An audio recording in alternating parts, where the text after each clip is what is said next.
How about Shemaya Shash? Barakatah Yahweh Shah. Barakatah Yahweh. Barakatah Yahweh. Barakatah Yahweh Shah.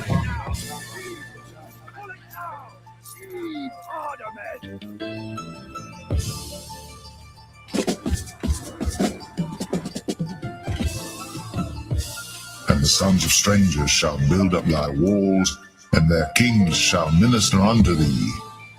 For in my wrath I smote thee, but in my favor have I had mercy on thee. Because all the blessings that we're going to get, which is entailing the kingdom of heaven. Isaiah the 60th chapter, I'm going to start at the 10th verse and read on down. It says, and the sons of strangers shall build up thy walls, and their kings shall minister unto thee. For in my wrath I smote thee, but in my favor have I had mercy on thee. So the sons of strangers, that's talking about the actual strangers, the other nations, shall build up thy walls. We're going to have them in slavery. So they're going to be building the kingdom of heaven, because we're not building nothing. We're not lifting a hand to move nothing. It says, for in my wrath I smote thee, but in my favor have I had mercy on thee. Therefore thy gates shall be open continually, they shall not be shut day nor night, that men may bring unto thee the forces of the Gentiles. That's talking about the actual Gentiles. We're going to take all of their substance, and that their kings may be brought. And the sons of strangers shall build up thy walls, and their kings shall minister unto thee. For in my wrath I smote thee, but in my favor have I had mercy on thee. Barakatah Yahweh Shah. Barakatah Yahweh. Barakatah Yahweh. Barakatah Yahweh Shah. For the nation and kingdom that will not serve thee shall perish, yea, those nations shall be utterly wasted. Verse 13. And the glory of Lebanon shall come unto thee, the fir tree, the pine tree, the box together to beautify the place of my sanctuary, and I will make the place of my feet glorious. So the land of Israel, the land of Jerusalem, is going to be made glorious. It's going to be made glorious once again. The kingdom is going to be built up. We had a taste of that during the time of Solomon's reign, which was for about 40 years. Verse 14, the sons also of them that afflicted thee shall come bending unto thee, and they that despise thee shall bow themselves down at the soles of thy feet. And they shall call thee the city of the Lord. The word Zion means monument, the monument of the Holy One of Israel. Whereas thou hast been forsaken and hated, so that no man went through thee, I will make thee an eternal excellency, a joy of many generations. Thou shalt also suck the milk of the Gentiles, and shall suck the breasts of kings, meaning we're going to take all their substance. And thou shalt know that I am the Lord thy power, the Lord and thy Savior and thy Redeemer, the mighty one of Jacob.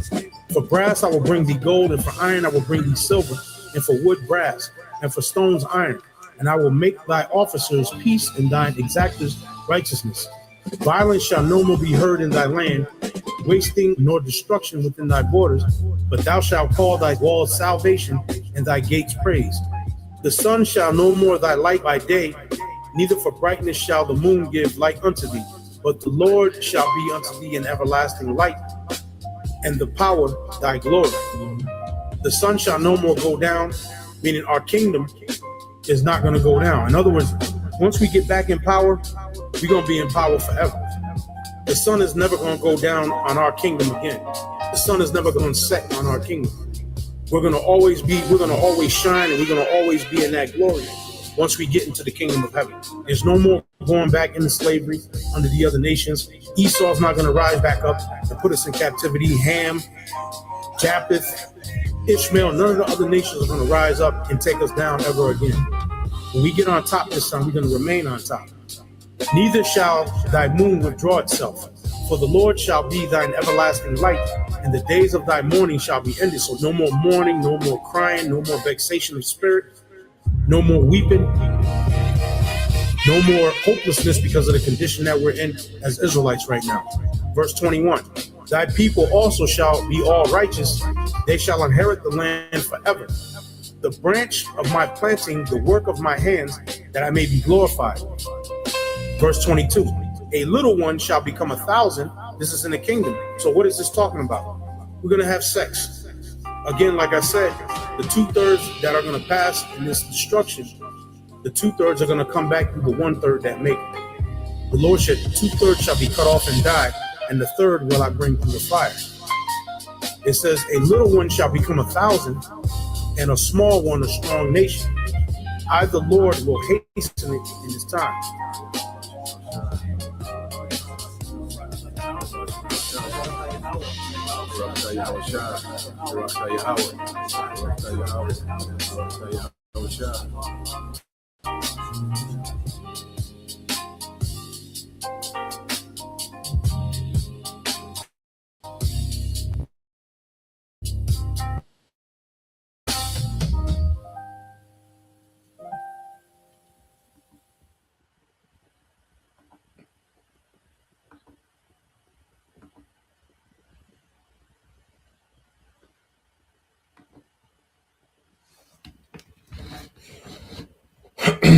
All right, Shalom. First and foremost, I would like to give all praise and glory unto Yahweh Bahashem, Yahweh Shai Bahashem, Rakakadash, and double honors unto the apostles and the elders of GMS who rule well, teach well, being great examples to his younger brothers, and peace and blessings and salutation to the hopeful elect out there pushing his word in truth and in sincerity across the four winds in the name of Yahweh Bahashem, Yahweh Shai. Hashem Kakwadash, pushing to get up out of here. Shalom to the hopeful elect, the believers, the listeners whom have came back to the obedience of the scriptures through faith in Yahweh Hashem Shai. All right, and what I want to get into this morning, morning news and prophecy, more pushback, on data centers, as the scriptures say, the devil, will draw closer, okay, to establishing his new world order. He would get pushback from, the labor of the working class. Okay. And this is what we're seeing happening, with the devil. All right. As he, pushes for this DPI, digital public infrastructure. Okay. Which is needed. Okay. To run his new world order. All right. Because it's a digital system. It's a digital control system, and it needs to be able to compute, all right, data swiftly, real time, for this control system. Okay. So what we're seeing is the devil roll this thing out. All right. What we're seeing is, these nations, all right, are fighting, for control of this new system. They get closer and closer into it. All right. And we have to understand that that these nations that are down with this new world order, they all work together, but they don't trust each other. Okay, Esau don't trust Esau. These nations don't trust Esau.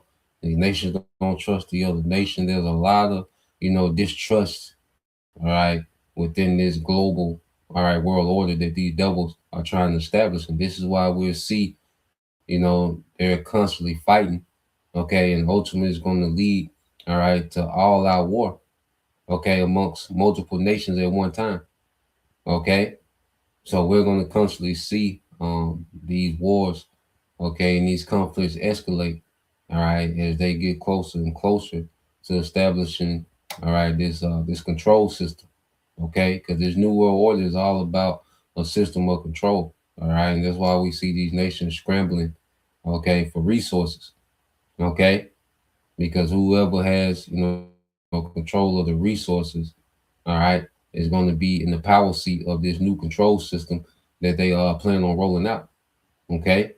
So when you go into the book of Sirach 10:10, it said the physician cut it off a long disease, and he that is today a king, all right, tomorrow shall die. Okay. And the physician is Yahweh Shai, and the problem with the planet Earth is the earth has an Edomite problem. Okay. This man's rulership is destructive to the earth in every way. Physically, he destroys the earth. Psychologically, he destroys the people. Physically destroys the people. Okay, the animals, everything suffers. The ecosystem, the air quality. Okay, everything suffers under the rulership of Esau Edom. He's a dis-ease. Okay, the earth is at a dis-ease with Esau in power, man. And Yahweh Shai, he's coming to cut off that long dis-ease, which is Esau, man. Okay, the planet Earth has an Edomite problem. Okay, that's the core problem of the earth. That's the source of all problems and dis-ease in the earth is Esau, man. His rulership. Okay, and Yahweh Shai is coming to cut that off. Okay, the problem has been identified. Now it's being isolated. Okay, and Yahweh Shai is coming to deal with it. Okay, so let's go from there. Real quick, let's get this. Okay, this is the book of Isaiah, chapter 24 and verse 4. It said, "The earth mourned and faded away, the world languished and faded away. The haughty people of the earth do languish, man." Okay, and this man has the earth fading away. You know, the strength, the food is fading away. Okay, the strength of the animals, and their ability to do what they was intended to do in the earth is faded away. Okay, the quality of the earth, I said the air quality. Okay, the earth doesn't even have a smell. Okay, especially in America, man. Okay, his industrial, all right, his industrial sector of society, it fights against the air, man. This man has built a kingdom that fights against the earth. And the earth is fading away under this man. Okay, constantly, oil and fracking oil. Okay, oil is needed in the earth, man. You're not supposed to drill like this nigga does, man. Okay, you're not supposed to scrapulate all the oil at one time in the earth, man. Okay, then the oil is like a natural lubricant for the earth, man. Okay, but this devil, all right, his rulership is based in what? Overindulgence. You see, Esau sets the tone of overindulgence in the earth. He overfishes the waters. He scrapulates the oil. Okay, deforestation. Okay, he cuts down way too many trees. Certain trees you're not supposed to cut down. Okay, unless you're going to use those trees. Okay, for building. Well, then there's certain trees that you don't cut down. Okay, there's a certain ratio. All right, of trees that should remain. Okay, but this devil has no regard, okay, for the structure set up by the heavenly Father, and that's why when you go to verse 5, it says the earth also is defiled under the inhabitants thereof, man. And who's the top inhabitant? Who's the leader of the inhabitants of the earth? Okay, who rules the inhabitants of the earth at this time? Esau, Edom. Okay, beginning with Amalek, man. It said because they have transgressed the laws, changed the ordinance, broken the everlasting covenant. Yeah, because the laws of the Bible, they're not just random laws. They're not just random preferences of the Most High. Do this, do that, don't do this, don't do. They're not just random, preferences. No, that's the wisdom of the Most High and how to run the earth, man. That's the manual needed to maintain the earth, man. Okay, because earth was created to be enjoyed. It was created to be a paradise, man. Okay, but under the rulership of Esau, Edom, this man has turned earth, okay, into a dump, man. This man has turned earth to a death camp. Okay, a system of debt. Okay, all this earth and abundance, the abundance. The earth was created to shoot forth your abundance, man, to where everyone there's enough land and resources for everyone, all right, to be in a good position, man. Of course, you're always gonna have those that have more than others, okay. But the way this man has, so much suffering, has normalized, suffering on the planet Earth of abundance is wicked, man. Okay, and the way this man runs the earth, okay, and the way this man whole kingdom, all right, fights against the earth, man. The concrete, the industry, the noise, the sound, everything fights against the earth. The Wi-Fi, the distance, everything that you can think of in this man's kingdom, it fights the earth, man. The plastics, okay, the synthetic material that he makes, man. Okay, there's just islands of trash, floating trash islands in the ocean, man. Okay, this nigga test missiles and okay, and they just land in the ocean. Okay, aircraft carriers leaking oil, those fighter jets leaking oil, man. Everything that this man has set up in the earth, man, destroys the earth. And that's why eventually the Lord has to intervene, and we in the time, and this is why the Lord has these devils, okay, engaged all right, in these wars, man, because these wars is going to end this, man. Okay, this third world war is going to end Esau Edom.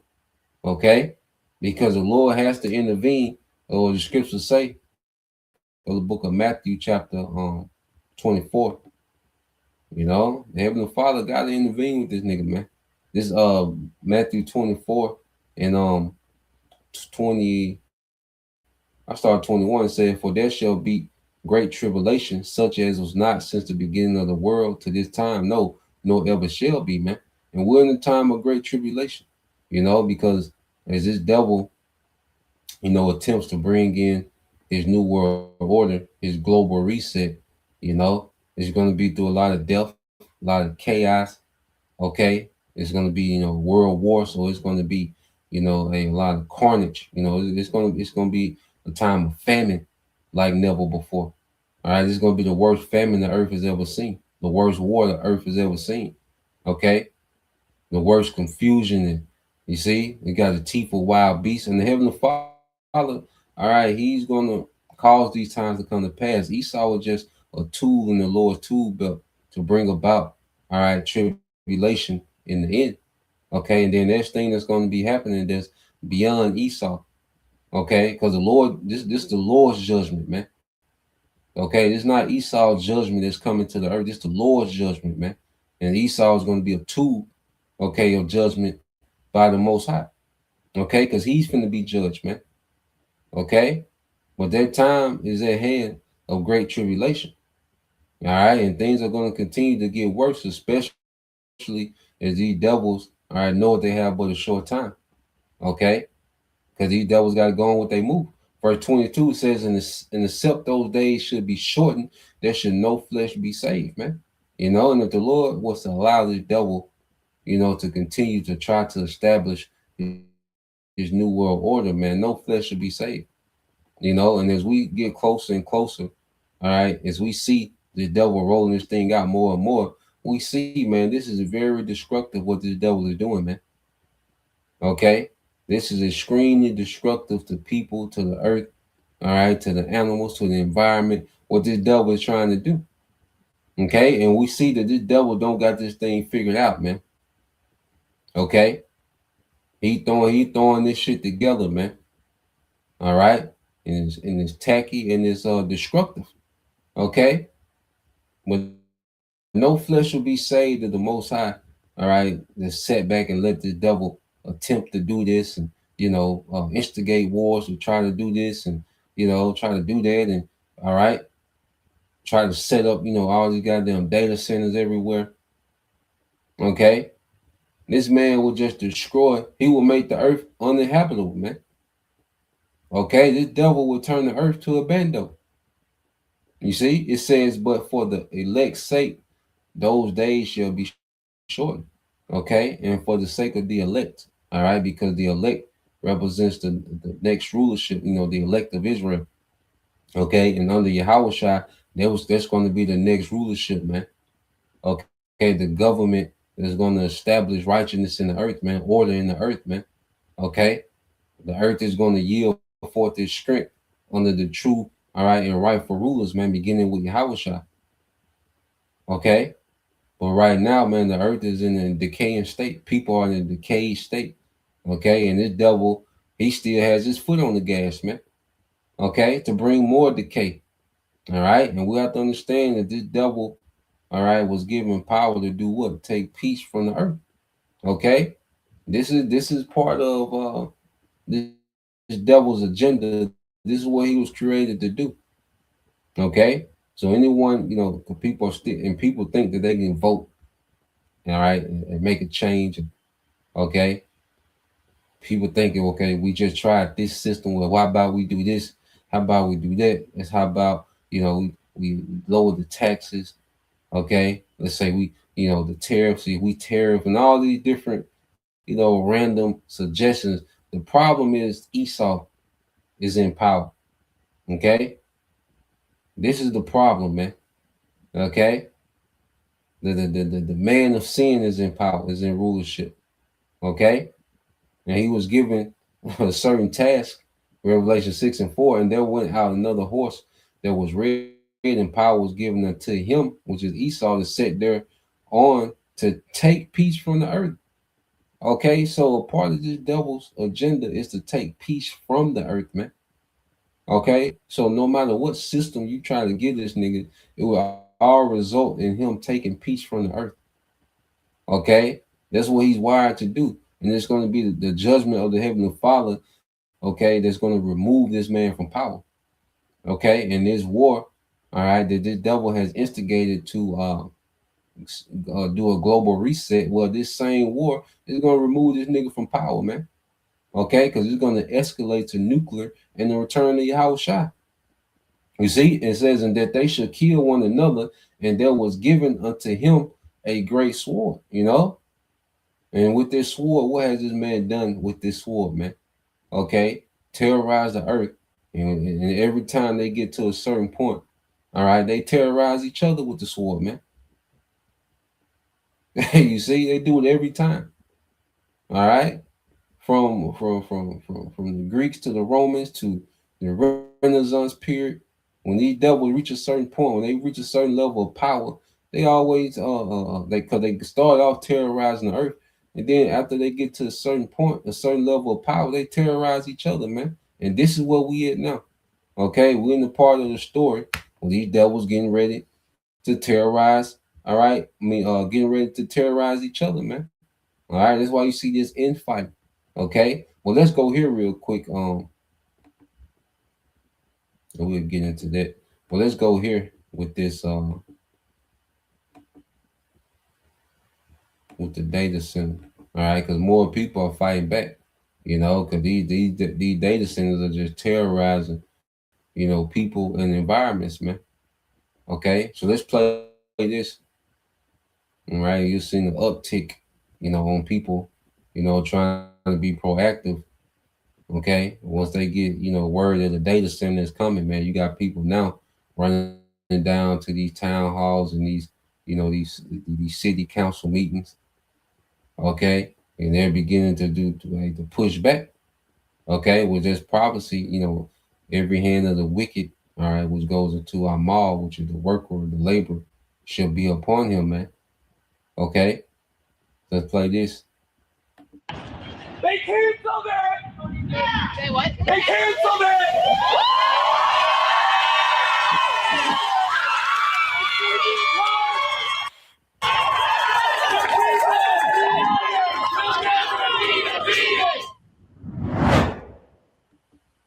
So, you know, they're putting up these data centers. We were talking about this with Whitney Webb, and she, you know, there's a lot of horror surrounding them. They use up all the water in the area. It drives up everybody's electricity, all kinds of bad things. So they tried to stop it. There was one that proposed. This is from Wall Street Apes. This is literally insane. So many people showed up to oppose a $6 billion data center in Missouri that they had to use bleachers. The whole crowd yells and chants they don't want the data center. Festus City Council voted to approve the data center anyway, right in their freaking faces. Wow. Here it is. Let's watch a little bit. Here's the Festus Council approves a $6 billion data center plan despite public pushback. Bill number 4876, ordinance of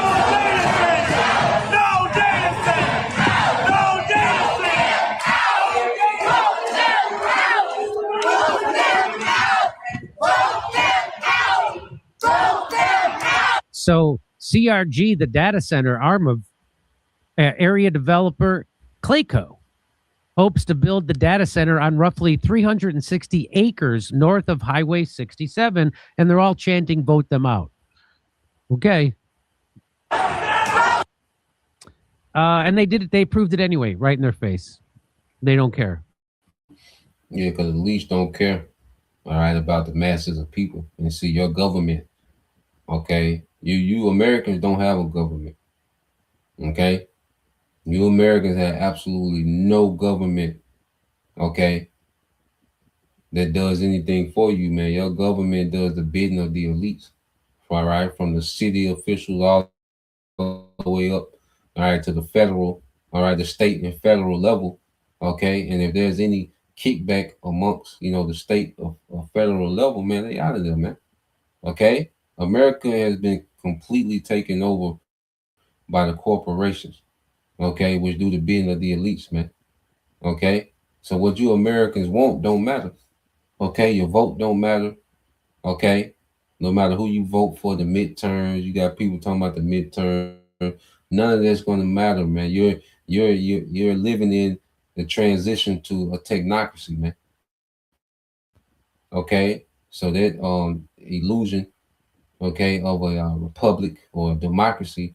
Hey, they balled it up. The Constitution, you can ball it up. Okay, you can stop talking about the Constitution. You can stop talking about a right. You can stop talking about the EPA, the Environmental Protection Agency. Throw them away. The FDA, Food and Drug Administration, throw them away. The USDA, United States Drug Association, you can throw that away. Okay, throw all that away. None of that matters. There's no one protecting you, your environment. No one protecting your food source. Okay, no one protecting. All right, even your security. Okay, so you people are offended. You just out here, man. You Americans, you're just out here, man. Okay, at the mercy of the elites, and the elites ain't gonna have no mercy, man. Okay, so let's play this. Look how unreasonable these people are about having their land, water, and private information and power stolen from them. How unreasonable. Here's another one. This is the noise. This is the noise coming from the hyperscale data center in Dowagiac, Michigan. Residents who live nearby say they can no longer open the windows in their homes because of the noise and are very worried about their property values. The data center. So let's listen. Oh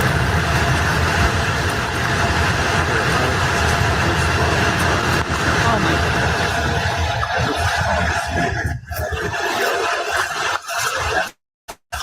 One resident says the noise has made him unable to open his windows in the summer and is worried about what it will do to his property values. The company Hyperscale Data is planning to expand.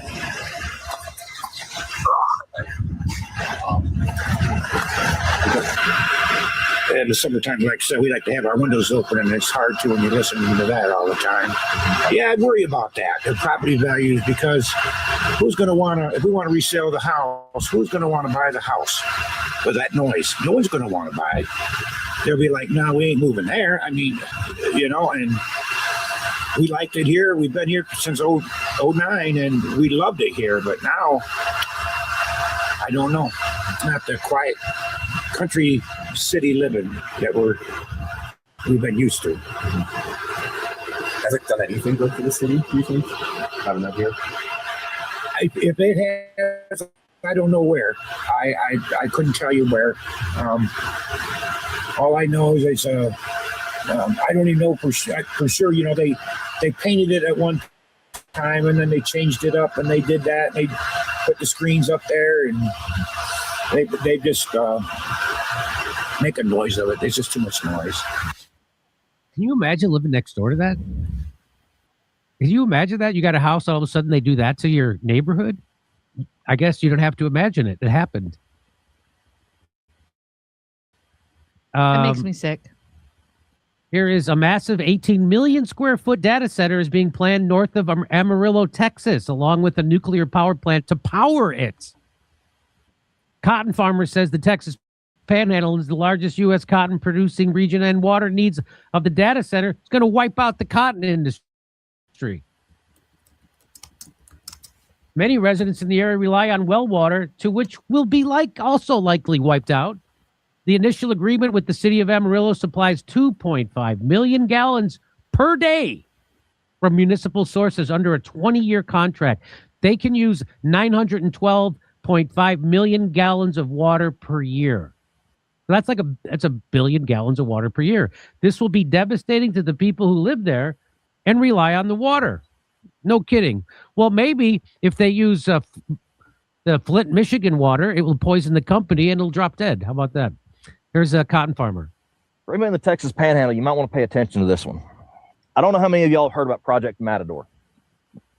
And if you have, I don't know how many of you heard all of it. Because quite frankly, I've heard enough that it scares the shit out of me. For those that don't know what Project Matador is, it is an 18 million square foot data center planned to be built north of Amarillo, Texas. Now, the problem that I have with this place, and the reason it scares me, is the cooling. Because it's not just cooling the data center itself, it's also the cooling for the nuclear power plants they're planning on building to power this place. Now, the cooling for that area is going to have to come from one of two places, and both of them are underground. It's either going to come from the Ogallala Aquifer or the Santa Rosa Aquifer. Either way, it's going to dry up a lot of water to the south of that power plant on the southern end of the Panhandle. And for those that don't realize, the Panhandle region of Texas is the largest cotton-producing region in the United States. You want a quick way to put an end to that? Dry up the well water, because there's a lot of us that rely on those to grow what we do. The Panhandle region, with irrigation, we can grow between 2 and 4 bale cotton, depending on how good your wells are and where you're at, how good your soil is. You dry up those wells, we're going to go from that 2 to 4 bale region, which is about 1,000 to 2,000 pounds, down to about a half a bale acre, which is about 250 pounds per acre. You do away with irrigation for us, and we can't grow what we grow. It's also going to hurt the people that live in the rural areas that rely on well water for their homes. People that live out here in the country, you dry their wells up and they don't have a choice. They either have to haul water in or they have to move, period. Now, this place claims they're not going to use a whole lot of water. They claim that, oh, well, it's going to be a closed loop system. We're just going to get a little bit of water out to start with, and then we won't need any more. They're going to use cooling ponds, and I've read through all of their proposed plans. Well, those cooling ponds, what they don't understand is West Texas is also very hot, and a lot of water gets lost due to evaporation, which is why a lot of guys have done away with pivots and gone to subsurface drip irrigation to try to mitigate evaporation loss. Well, when the water evaporates out of their pond, they're going to have to refill it. They don't have a choice, which is going to drain more water out of the aquifer. I don't know how well our politicians are paying attention to what's going on with that and all the other data centers around the area. There's several. There's one being built about 5 miles away from where I'm standing right now. And America still don't get it. All right, you don't have no politicians. Okay, you fully been given over to the corporations. Okay, that's why your politicians are setting you up, all right, to get that C-hill properly, all right, so you can be properly of the elite. See, you're going to be the cattle of the digital, okay, system. Then they plan on depopulation, so they don't mind turning places into deserts while their data centers are functioning. They don't mind population dying off, okay, so they can have a functioning data center. Okay, this is the sick mind of Esau Edom. Okay, and these data centers are having major ripple effects on the environment, man. Okay, and there's no one that's coming, all right, to stop, all right, these devils, okay, until Yahweh shot. You see, at the end of the day, the earth itself, okay, the environment itself is waiting on Yahweh shot to remove this nigga from power, man. Okay, and the Lord is going to allow Esau to be a terror, okay, unto the earth until he's judged, man, because the Lord is using Esau to judge, man. Okay, because the Lord that wants to bring hell on earth, man, and he's doing it through Esau. Okay, until it gets to the point that he judged Esau, man. The Lord got things in motion, okay, to what his man Esau, he's running to his end. In the midst of Esau running to his end, okay, he's going to bring terror, okay, on the global population, man, especially here in America, okay? But there's the Lord causing this devil to do this because the Lord wants to terrorize this wicked society, man, okay? Let's play a little more. I don't know how well they're paying attention to these data centers and just exactly what's going on. But if they would listen to the people of Texas, especially the people of rural Texas who are affected by what these guys are doing, they would understand that we don't want these things. We don't need them. We don't want them. They can be built in different places where they're not going to affect agriculture. Now, our state lawmakers, I don't know if they're going to do anything to put a stop to this or try to pull the reins back on it and say, hey, hold on, let's investigate this a little more. I don't know if they're going to do that. I don't know if the guys in Washington even care. You know, our president claims to be a friend of the farmer, claims to support what we do out here, but in the same breath is allowing places like Project Matador to be built, which is going to kill farming in the Panhandle region of Texas. So I don't know what's to be done other than call your elected officials and I don't know, try to get them on board with putting a stop to this. I've talked to a few guys that are running for state office, and the best response I've got from one of them was, well, I've talked to guys and we're planning on building a pipeline down from Kansas or Missouri, somewhere up north. We're going to build it off one of the rivers, and we're going to pump river water down to the Panhandle so y'all can irrigate with river water. Just telling a nigga anything, man. Basically. All right. Just telling them anything. So let's jump ahead a little bit. Let's see if we go into something else. Yeah, man. Like I said, they have no one to go to. There's no one. Everything is bought and paid for by, all right, the elites, man. Especially through these tech companies, man. Okay, they'll say your local officials are bought and paid for. Your city, your state officials. Okay, your lawmakers. The lawmakers belong to the elites, and that's why the elites said, one of the Rothschilds said, I care not, okay, who makes the laws. Just give me control over a nation's money supply. Because if you control the money, you control the lawmakers, man. Okay? And you Americans are going to be the last one to find out that you do not have a government. Okay? You have middle management. All right? These government officials are nothing but middle management of the elites. Okay? And they manage the affairs of the elites, man. Okay?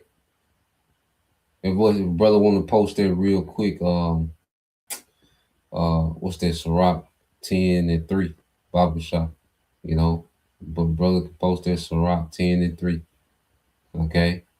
Also with Isaiah 19 and 4. Okay. Let's get this as well. The brother got this. Just the brother. All right. GMS Virginia, Virgin Island, Straight Gate.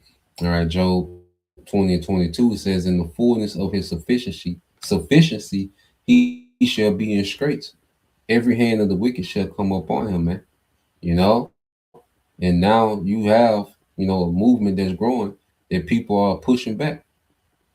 Okay? People are pushing back. Now we know that this devil, the Lord gonna put the spirit on the devil to come with, all right, distress and chaos to break these people down. But the fact that they got to push back lets us know, okay, he's close to pulling this thing off, man.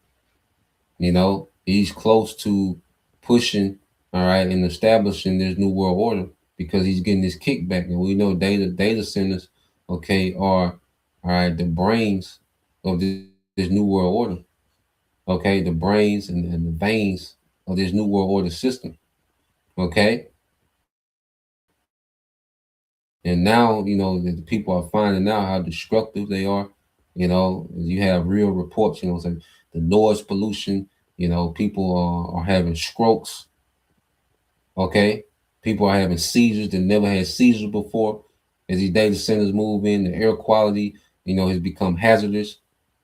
Okay. So you have all these things going on, man, and people are getting whim. There's a data center being put in close by, man. You know, people are beginning to go irate. Okay. So they're just prophecy of, you know, the hand of the wicked, Amal in the Hebrew, which is the laborer, all right, the servant. Okay, so you have the working class, man, that's beginning to push back, all right, directly against these data centers, man. This is brother Mark Abal, Isaiah 19 and 4. It says, and the Egyptians will I give over into the hand of a cruel Lord, and a fierce king shall rule over them, said the Lord of hosts, man. Okay, and you're talking about Trump, talking about he's a friend of the former man. Trump is a friend of the elites. Okay. All right. Trump played this character. All right. He's an actor, man. And you Americans haven't woken up to the fact Okay, that your presidents are actors, man. Even go back to Ronald Reagan, he was an actor, man. Okay, which what he do when he came in, man? He gave all authority to corporations.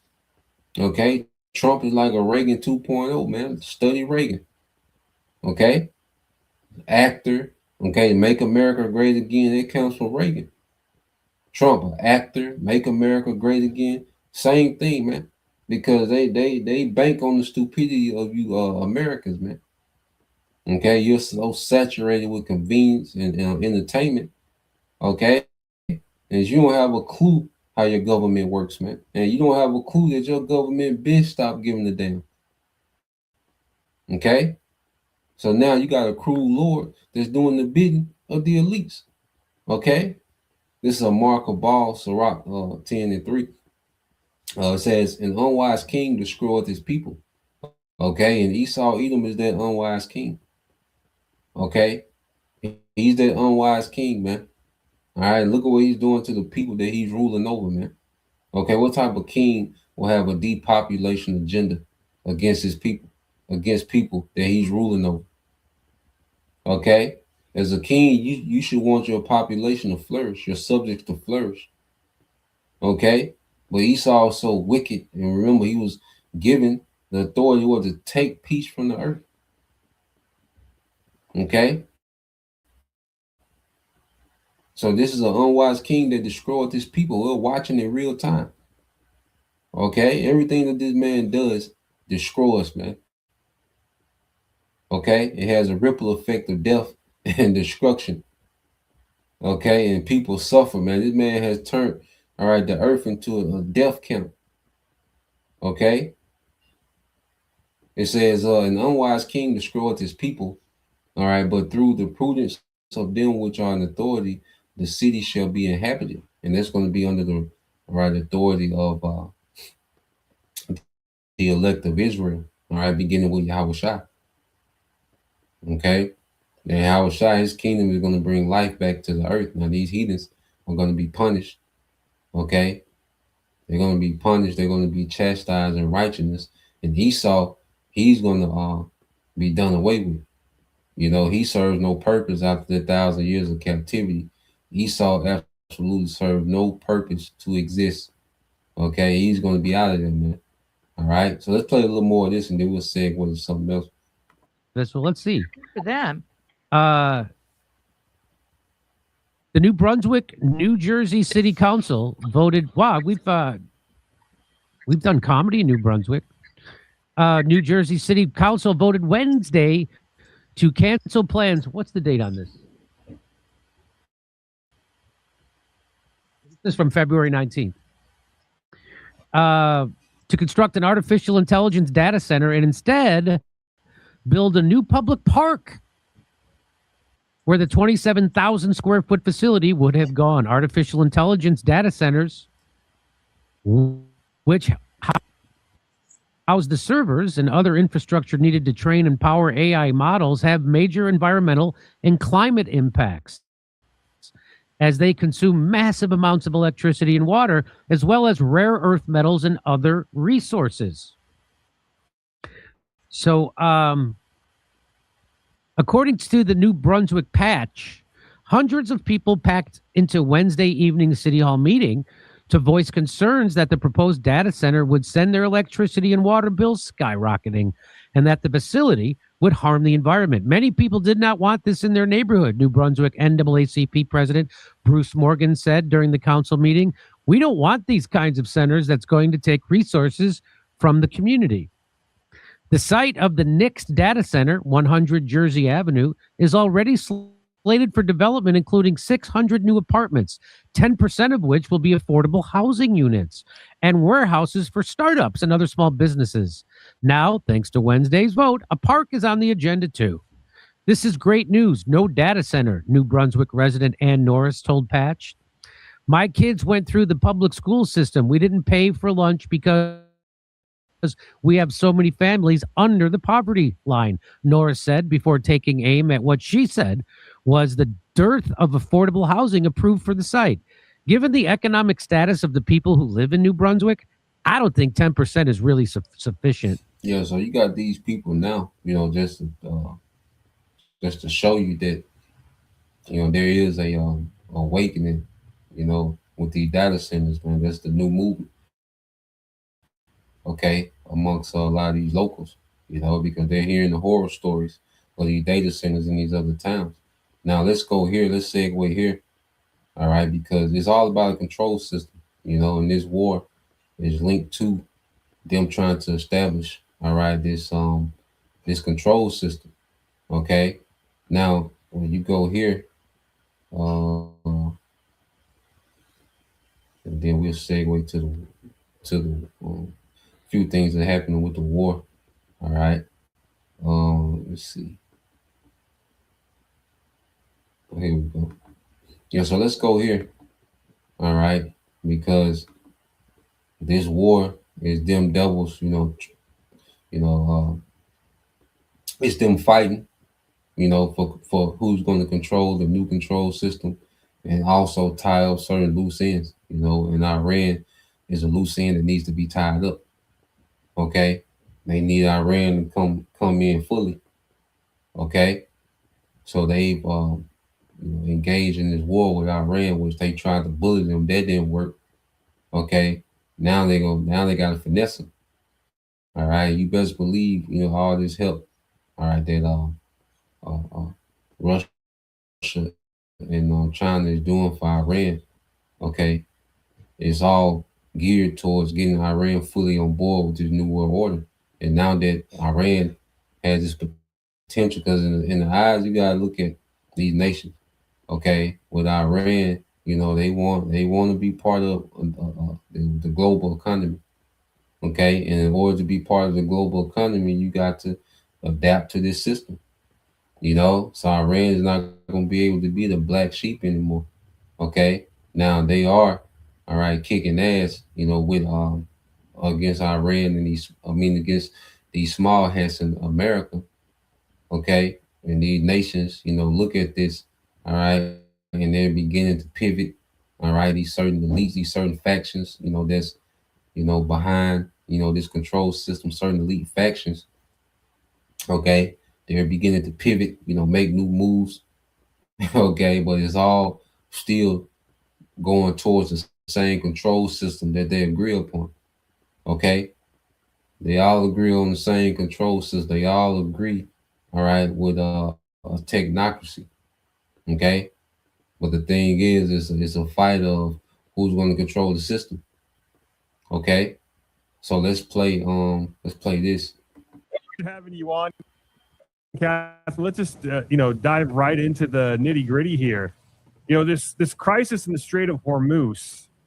It's been ongoing now for about a month, and there's all sorts of theories out there. But what's your view on what's really going on here? Is this really as simple as Iran cutting off the strait and Trump kind of responding back, or is, in a weird way, does the U.S. kind of benefit from the strait being closed? So you're watching a battle to evolve the financial system, and there are real, we're going through what's called a reset, which is a re-engineering of the financial system. And this one is quite extraordinary because for the push for a digital control. And if you remember, if you go back to 9/11, when Wesley Clark said we're going to invade 7 countries in 5 years, the last one was Iran. And as you can see, it's taken longer than 5 years. And Iran is very much the leakage in the system, in part because it's such a great source of energy. And so what we're watching is, and there's real debate about how much, how many problems in the financial system are forcing them to push hard now, and how much of that is just we're going into COVID 2.0 as part of the reset.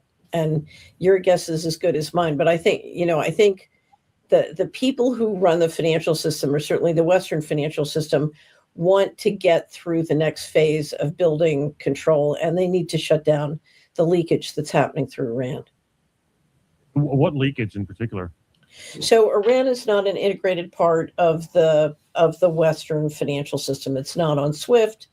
it hasn't played ball in a variety of ways. And because it has so much energy and is one of the greatest sources of energy, sort of fossil fuels in the world, that presents leakage in the system. So if you look at when Wesley Clark said these 7 countries in 5 years, that was part of shutting down the leakage. And part of it is, energy, who controls the energy is very important to who controls the reserve currency, and what percentage of the market share that reserve currency has, whether it's in trade or global reserves. So we talked about what energy wars, okay? Because when Saddam, tried to take his oil off the petrodollar, he got invaded, okay? When Gaddafi tried to do that, he got invaded, okay? Venezuela, through the era of Hugo Chavez, okay, to remove the dollar, because you had Hugo Chavez going over to talk to, all right, Saddam, okay, and I believe he talked to Gaddafi as well, okay, because you had this, they were trying to start, all right, they were trying to undermine the petrodollar, okay, and that's why Venezuela has always been in the talks, okay. So what these devils have been doing, they've been making sure that the world's, all right, energy sources, all right, these oil producing nations, okay, stay in line, okay, with these elite bankers. They wanted to where they can have free access to the world's energy because they need all this energy. Because the data center, they're finding out, man, that it takes way more, all right, energy than they expected to run these data centers, man. Okay, and what this devil is trying to pull off, man, he needs all this oil on market, man. So Iran is the last nation that their oils are not, integrated, okay, into the global systems. It's more of a, Iran has been more of a black market, type economy, to where they got to do, these off, these what you call it, these direct deals with these nations. Iran don't participate, in the financial system of the West. Okay, that's why it's hard for them to have a strong economy because they don't get to participate, okay, in the financial systems of the West.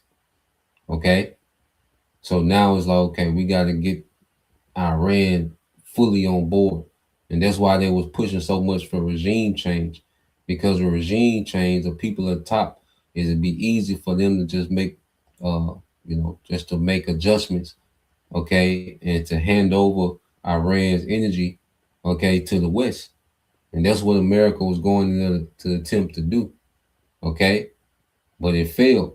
So now they're having to, go another way, but they're still on track to set up a control system. Okay, they're still at hand.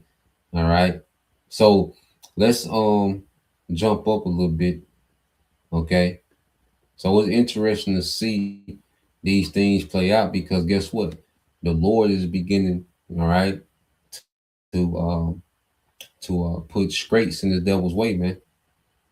Okay, and we're going to see the devil, get very frantic soon. Okay, and really start doing, drastic things, all right, to keep this thing on track, man. Okay, so let's play this.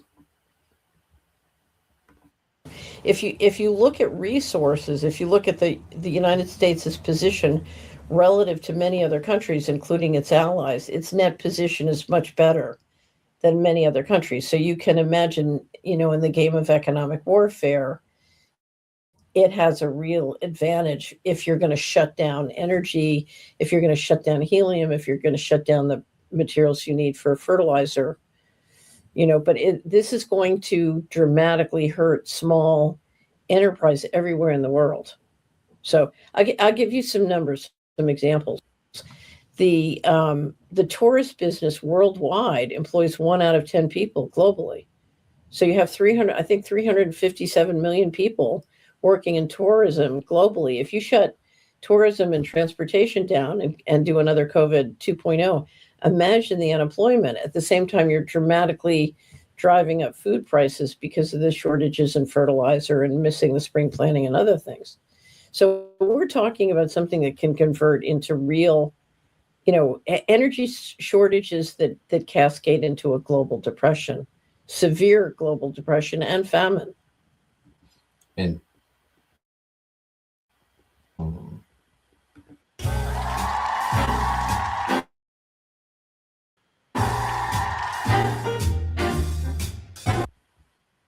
then we have to understand that these devils, they want to finish off the middle class. Okay, they want to completely eradicate the middle class, and the people that's going to be affected, all right, first by famine are the poor. So they want to depopulate through famine, and they want to make the middle class desperate. Okay, so these devils have a lot of agenda. It's never just one thing, that these devils got going on with war. All right, with this war, not just one reason, and then this one reason cancel out all the other reasons. No, there's multiple reasons why these devils, instigate these wars. Okay, we know energy is one. All right, we know a economic reset is one. Okay, and we know depopulation agenda is one of the reasons, man. Okay, but that's the elite's agenda. See, the Lord's agenda, this war is going to end Esau's empire. Okay, and it's going to end the governments of the world at the return of Yahushua. Okay, so in this war is where, all right, the agenda of Esau, okay, and the agenda of the Most High collide. Okay, and they're going to collide via, all right, Yahushua. Okay, so there's a path to a collision, that we're on with this war. Okay, this devil, he's trying to reset, and establish his control system. Okay, but the Most High is going to reset and establish a righteous government in the earth. Okay, so let's play this a little more. Yeah, well, to kind of put it into perspective, when we closed down the world in 2020 because of COVID, that took about 10% off of global oil consumption offline. And if this fully takes off not only the Strait of Hormuz, but also the Red Sea, if we start taking that oil offline, that amounts to about 20% or so of world consumption. So 10% was kind of equivalent to shutting down the entire world. 20%, what are the ramifications of this thing ongoing? Because we're 5 weeks into this thing now. President Trump says he wants another 2 or 3 weeks. That could go for much longer, but I see you jumping at the bit here, but go ahead. Right. So what you're talking about is not just a shutdown. You're talking about a cascade that bankrupts and shuts down whole industries, because it's not just they can't get the energy. It's also so let's look. Japan has a problem because their reserves are so short. They run the risk of not being able to get energy. If you look at the United States, they're a net exporter.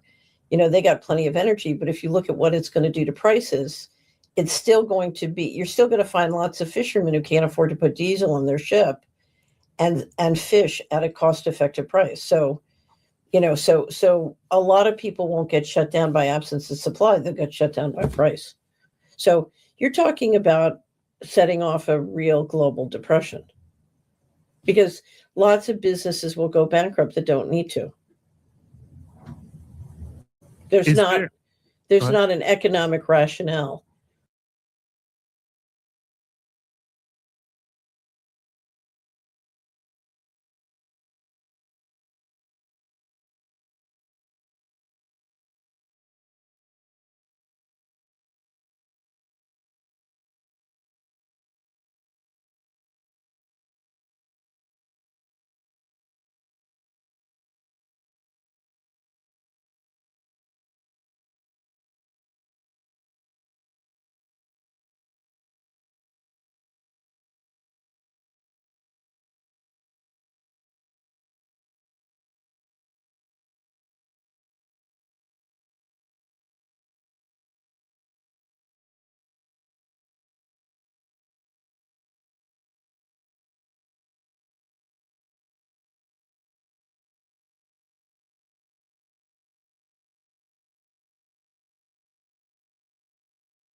for them to fail, other than their failures being engineered.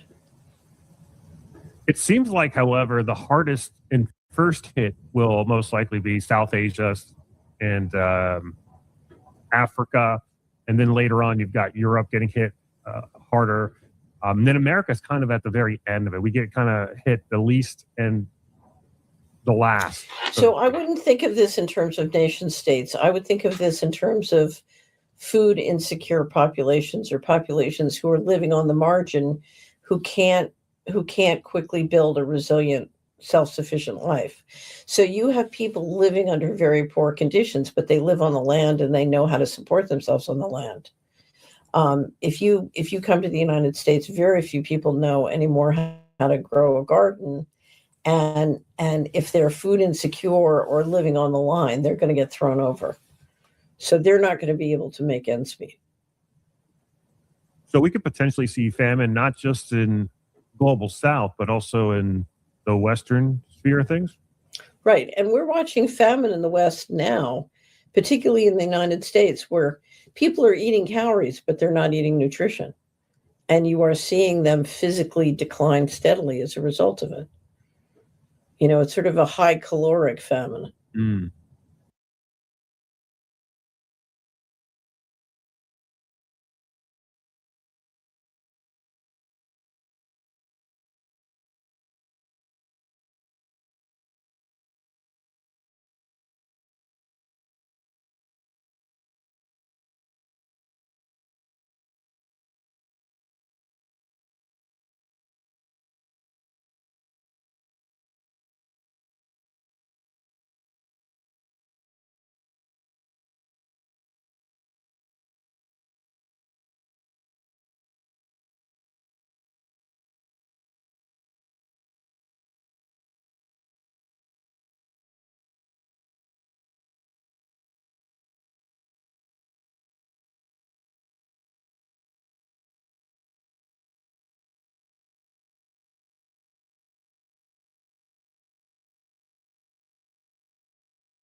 Oh, so like my bad. Yeah, I'm back. And if a brother could post that second Edges 15, okay, and what's it, second Edges 15 and no, second Edges 16 verses 21 and 22, you know. But yeah, going back to the point I was saying, Salaki.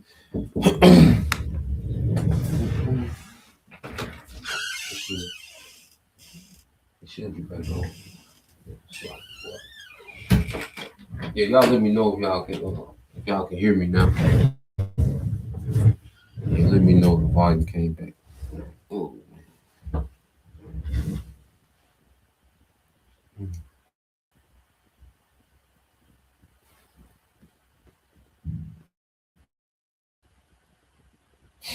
Okay, yeah, brother, post a preset, so we should be good then. But yeah, so what I was saying, just to go into what she was saying, dealing with how, you know, because he was making a point that, you know, the famine going to hit, you know, the global South, you know, with just all the African nations and, you know, what they call the Middle East. Okay, also, you know, certain, you know, Asian, Eastern Asian countries. Okay, but what she was telling him, you know, was also going to be affected is the food, you know, insecure nations. Okay, because what people consider third world countries, you know, they live based off an agrarian society. You know, they're used to not having running water. They're used to not having, you know, the convenience and the comforts, but they know how to live off the land. So um, they already grow their food. They don't have the abundance. Of the West. They don't have the convenience. Okay, of these Western first world societies. But they know how to live on the bare minimum. You see. So of course, this famine is going to affect the world.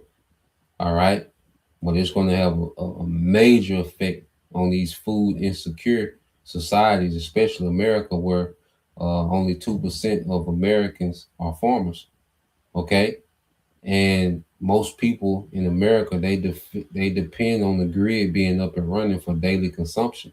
And like she said, most people, have access to calories but don't have access to nutrients, man. Okay, so a famine in America is going to be, it's going to be on a whole nother level. It's going to hit quick when it does hit. Okay, and it's going to be extreme because people are already malnourished and overweight. Okay, and addicted to all right processed food. Okay, and all this processed sugar, man. So the famine in America gonna hit on a whole nother level. Okay, and that's why when you get here, this is the book of Second Ezra 16:21. It says, this from the brother, the hopeful elect 3 says, behold, victuals shall be so good, cheap upon earth, that they shall think themselves to be in good case. And even then shall evils grow upon the earth, sword, famine, and great confusion. Okay, sword, famine, and great confusion, man. Okay, so this is what we're dealing with is that people, okay, in these first world countries, are going to think themselves to be in good case and not knowing that these evils are growing, while you're out, kicking it with the fam and, it's the springs going into summertime. So you're going to have, a lot of people out, doing their thing, traveling, okay, and they think they still can afford to do particular things. They think they're in a good case, man. But when this famine hit, it's going to hit, and people are going to be confused. Okay, because this is a very fragile system in America, man. Okay, so when it gets to the point to where people are being priced out, okay, or they shut down the pumps, okay, or they cause some type of cyber attack to happen, okay, it's going to be something, man, that's going to throw this place into great confusion, okay, and the famine is going to hit quick, because people's access to food is based on what? All right, transportation, man. These trucks running. All right, the grocery stores have what, 3 days worth of food. Okay, so people's food source. Okay, because you got people still in America that eat at restaurants. All right, whether you're eating at fast food every day or you're eating, if you still have the means, you got some people that still can do fine dining most of the week. Okay, so when these things start running, when access to food is cut off, man, it's not going to take long for the American society to go into a famine. Okay, because it's a fragile system that people depend on for their daily food, man. Okay, all right, and you jump to verse 22. It says, "For many of them that dwell upon the earth shall perish of famine, and the other that escape the hunger shall the sword destroy." Man. Okay, so for many of them that dwell upon the earth shall perish of famine, and the other that escape the hunger shall the sword destroy. Okay, so it says many gonna perish of famine, man. Okay, and those that have some type of surplus of food, hey, people are gonna put them to death about their food, man. Okay, and then those that survive and get the sea hip, and the nuke's gonna destroy, man. You see, so it's a lose lose. All right, for majority of Americans outside the elect, man. And that's why, we read the scriptures, speak about us, eating during the famine, us having plenty. If brother want to post that real quick, Second Ezra 2 and 20, 27 and 28. Okay. So yeah, man, that famine, all right, it's gonna hit quick in America, man. And it's gonna be extreme because America one of the most unhealthy places on earth. Okay, the food supply is already poison and a slow death. Okay, and it's people, people them sugar, uh, what you call it, yeah, them sugar withdrawals gonna be heavy in America, man. Okay, people are used to their daily consumption of that processed sugar, man. Them sugar withdrawals gonna be heavy in America, man. You know, so let's get a couple more precepts. This is the brother Yahweh, the hopeful elect 3, Luke 21:26 said, men's hearts failing them for fear and for looking after those things which are coming on the earth, for the power of heaven shall be shaken, man. Okay, so it's gonna be a time. It's gonna get bad quick, and you take away the convenience from such an entitled, society. Okay, you bring, instant discomfort, to a society of comfort, man. Okay, it's gonna get extremely, all right, violent real quick, man. Okay, plus you got, throw the mercenaries and, the militias that's gonna be out there that's been preparing for this time, man. It's gonna get bad in America, quick, and these devils, the Lord is making these devils hit the gas with this thing, man.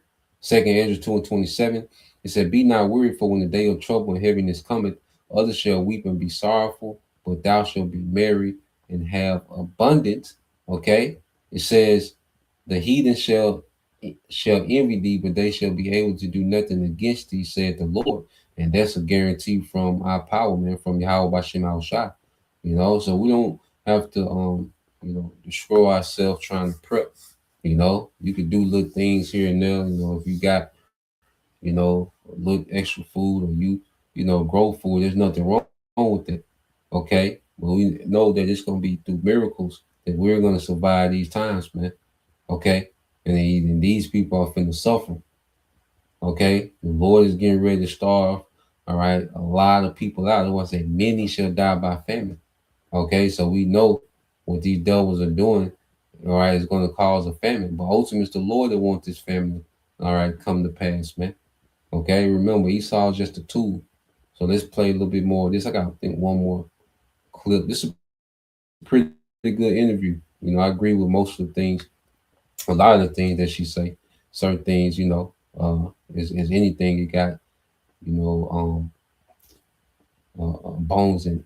Okay, but she's been going in lately, and she gives a good perspective as far as from the control system, the banking aspect of it. All right, because we know that at the end of the day, with these wars, the bankers always win. Okay, because they play both sides. Okay, and these nations fight it out. Okay, for control. All right, but the system is ran by the bankers. Okay, so these nations are fighting and competing for position and status within this new system the bankers, all right, are want to roll out, which is a technocracy, man. Okay, so let's play this a little more. AI is a generational opportunity. Whether you're a person right now in a career or you got a business, you have to know how to use it. That is true, because you look at our homeless population here in America, and let me fast forward to this point. Let's see. It's only for Capital Cosm viewers, so you're only going to get it by clicking the link down below in the description box or the pinned comment. You're not going to find this anywhere else. Click the link, lock it in, and start getting the same game-changing research I've been using since 2020. Yeah, because with Iran doing something like that, it kind of sends a signal that they're hitting their adversary where it hurts. That is through the AI data centers, because they're betting everything on this story. The entire market is propped up on the AI story, and so to me, it sounds like it seems less likely to be a controlled opposition type of scenario where Iran's kind of in on it, because if they were in on it, they wouldn't be striking these data. Well, you have different factions. So, what's interesting is if you go around the world, everybody's bought into the control grid, but they want to run the control grid in their country. They don't want it run through the West. Right. So, I always say that G7 has become, I call it C4/5. It was Terry Mison's structure, where we've gone from decisions about the world being made by the G7 to decisions about the world being made by US, China, Russia, and India. And then if you throw in Japan, that's how you get to 5. So, what I will say is I think that we are looking at a fundamental reordering of how the world is run. We had what was considered to be a geopolitical order, and that order has been thrown out the window, and now there's a very fractious fight over what the new order is going to be, and you do legitimately have different factions now. What they all seem to, because their post World War II order is the current order that's been running, the earth. All right, with America, that's when America became the horde that rided the beast, was post World War II. Okay, the Bretton Woods Agreement, which made the American dollar the world reserve currency. Okay, and America was able, to manipulate the dollar system, especially after it was pegged to oil. Okay, and it was they dropped the dollar. I mean, they dropped the gold standard and pegged the dollar to oil. They gave them more reach. Okay, with the dollar, they gave them more power. Okay, with their dollar, man, and that's been a financial system that has dominated the earth. Okay, for these last several decades, man. Okay, and that's the system that's being broken up and dismantled. Okay, and they're rolling out a new system. Okay, so what you're seeing now is you have these certain nations that are making alignments, okay, to build these power alliances going into this new system. Okay, and you got nations genuinely fighting against each other for resources and control and for leverage as they're rolling this thing out. We have to remember, Esau always fights over who's going to run, all right, the global system. They always fight over it, okay? And the bankers are always on the back end, all right? And they have the system set up, and these nations fight for who's going to control the system. Okay, they did that World War One, World War Two. These Edomite governments fighting for who's going to control the system. Okay, and according to prophecy, that's how you know who's going to control the new system. And according to prophecy, none of them is going to control it, man. Yahweh Shai is going to bring in a righteous world order. So none of them are going to control this new system. Okay, this war is to end. All right, the rulership of all the heathens, man, beginning with Esau. Okay, but do you have certain factions that are genuinely fighting for control of this thing, but they all agree with this technocracy. They all in agreement with it. Okay, but you see the infighting starting to intensify, certain moves being made to fight for control of it. Okay, so let's play this. agree on converging at the top is, we're going to use digital control, digital technology to have of how the world is run. We had what was considered to be a geopolitical order, and that order has been thrown out the window, and now there's a very fractious fight over what the new order is going to be, and you do legitimately have different factions. Now, what they all seem to agree on converging at the top is, we're going to use digital control, digital technology to have a control grid. In Russia and China and Iran as well. Right. Right. Iran, I don't know much about. I'm assuming it's the same, but certainly China, Russia have been fully on board. India for a control grid. All of them on board. All right. When we looked at Iran, Iran has the digital ID. Okay. So they're all on board with this control system, this new control system. Okay. Now, all right, they're just fighting their way into the door. Okay. So let's go here real quick because you spoke about different factions. Well, the scriptures speak about different factions. When you go here, let's get this in the book of let's go here to the book of Mark. All right. This is Mark. Is it 3?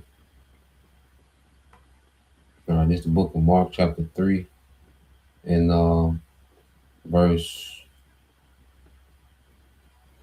All right, yeah, verse 24 says, "And if a kingdom be divided against itself, that kingdom cannot stand." And I want to get this word divided. Okay, so these devils, you know, they're divided. You know, even amongst their elites, there's certain divisions. Okay, they agree with this control system.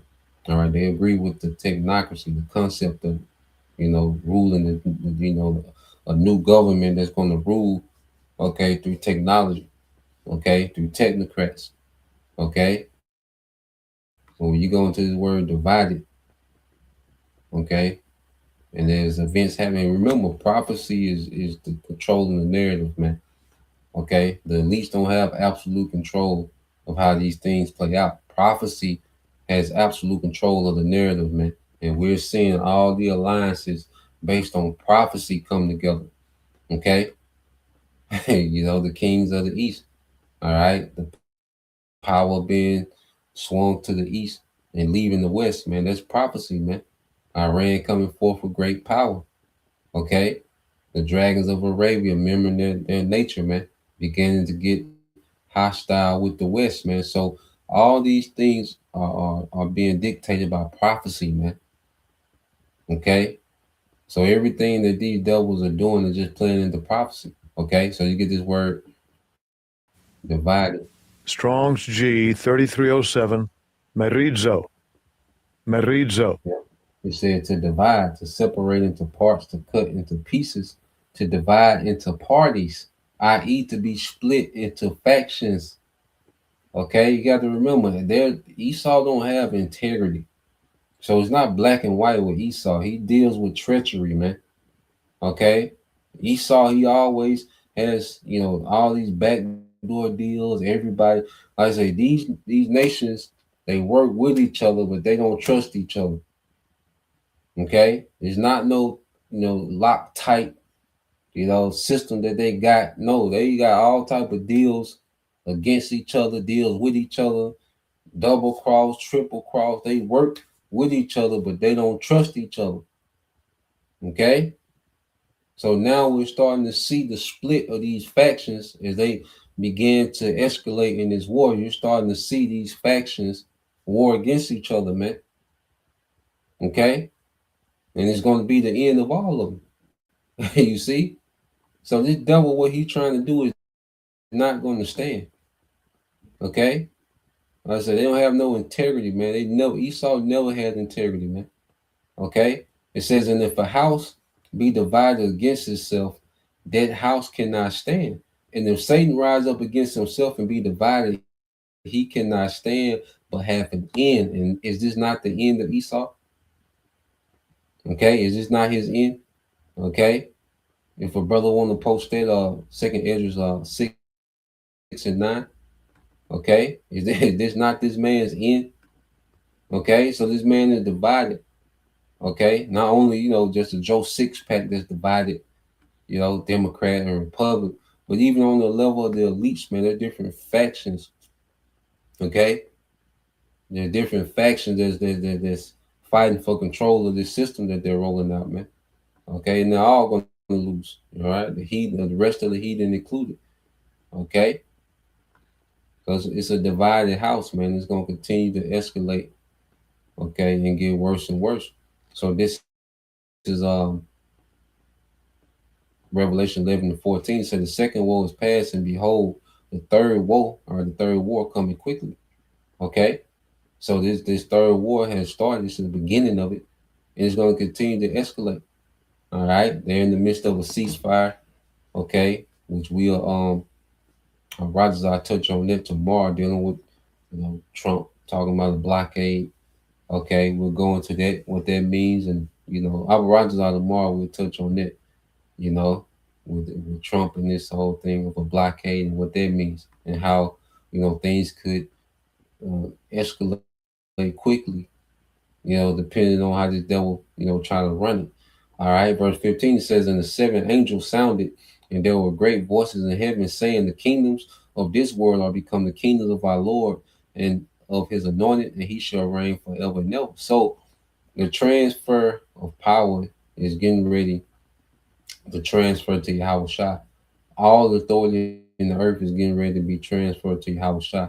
All these governments are getting ready to be conquered by Yahweh Shah, man. Okay? That's what all this builds up to. Okay? So Esau, because we keep up with the devil and what he got going on as far as, okay, what they next move as far as the MOTB. Okay? But ultimately, everything that this devil is doing is in vain. Okay? And the Lord is getting ready to transition, okay, the kingdom, okay, completely from the devil, man. Okay? So let's yeah, the brother got it. We end it there. Okay, so this is the book of Second Ezra, chapter 6, verse 9. Okay, and this from the brother, the hopeful lake 3, the brother Yahquab. All right, it says, for Esau is the end of the world. Okay, and this the end of his age. Okay, and the devil, he's finna all right, go to war with himself at the end of the age, man. At the end of his age, man. Okay, Yahweh Shai is gonna come and just get a final blow to this nigga age, man. Okay, and Jacob is the beginning of it, the followers, man. Okay, so there's we're living in a transition, okay, of ages, man, from the age of Esau ruling, okay, with these heathens as his vassal, okay, to the age of Yahweh Shah ruling, okay, with only his nations, okay, as his alliance, man, okay, only the tribes. You see, it's gonna be the Yahweh Shah, okay, with the rest of the tribes in power, okay, instead of Esau and these heathens, man. Okay, so the Heavenly Father's been do a major regime change in the earth, man. Okay, this is the last regime change ever. Okay, so yeah, that's the point. Lord will. All right, you brothers. All right, and you sisters edified once again. I'm gonna give all praise and glory unto Yahweh Bahashem, Yahweh Shah Bahashem, Kakadash, and double honors unto the apostles and the elders of GMS who rule well, teach well, being great examples towards younger brothers. And peace and blessings, salutations to the hopeful that Shalom.